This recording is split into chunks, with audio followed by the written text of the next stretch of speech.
Good afternoon. I'm Brett Wilsey. With me is Chase Wilsey. We're from Wilsey Asset Management, and welcome to today's Friday edition of the Smart Investing Daily Briefing. Well, as you know, I hope you know, this is 4th of July weekend. So we thought we'd pull out some notable facts that you can kind of share with your friends at the parties and so forth about 4th of July. Well, first off, it's been shown that about 43% are going to attend a fireworks show at a community center or some other special place to go to, which I was pretty surprised is pretty high. But what really got me was that there's been 27 different flags in U.S. history. I can only think about 3 or 4, but there's been 27 of them. I was shocked by that. Yeah, that's really interesting. And kind of staying on the flag topic, 63.9% of Americans own a U.S. flag. I'm curious how many people actually fly it when it's not 4th of July, though, because I feel like I don't see them flying too often, but 4th of July, be on the lookout for all those flags flying. Should find them about 64% of the homes. And it's kind of like a interesting story, I guess, to end with, kind of speak to being careful on 4th of July weekend. Don't get too crazy with fireworks. Last year, New York Giants defensive end Jason Pierre-Paul blew off part of his hand in a firework accident and lost out on a $60 million contract. I don't know if it was worth it for those 2 minutes of fun or whatever he had, but ooh, big loss for him. I guess at the end, it'd be kind of hard to grab people. Well, it's his hand. He had a hard time putting the hand in the ground. He had to switch sides. Because you're putting your hand in the ground, you got to switch sides. I see what you're saying. Oh, and he couldn't play to the side. Yeah. Wow, that's amazing. Well, again, be careful with fireworks. Make sure that you know what you're doing if you are using them. Staying with the theme here, we're going to talk about Anheuser-Busch, now InBev.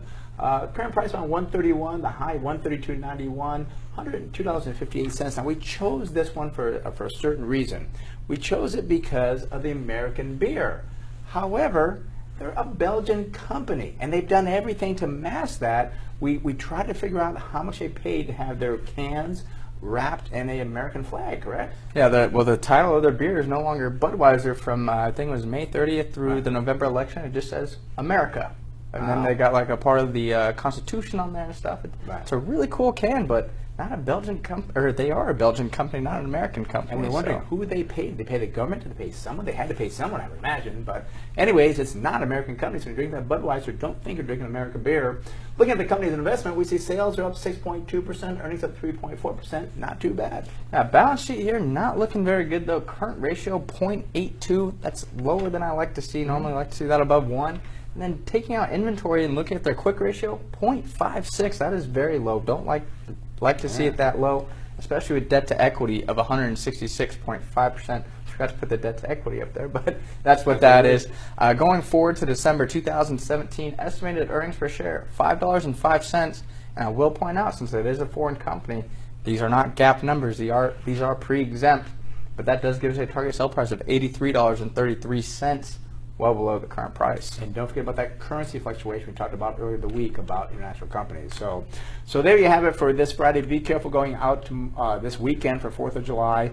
Let me ask you, though, if you're currently happy with the return on your investments, your portfolio, maybe your advisor's not giving you good advice, that could mean it's time for you to give us a call here at Wilsey Asset Management. We've been managing money successfully for over 30 years now. Our phone number here is 858-546-4306. And if you've missed any Smart Investing daily briefings, go to our website, smartinvesting2000.com.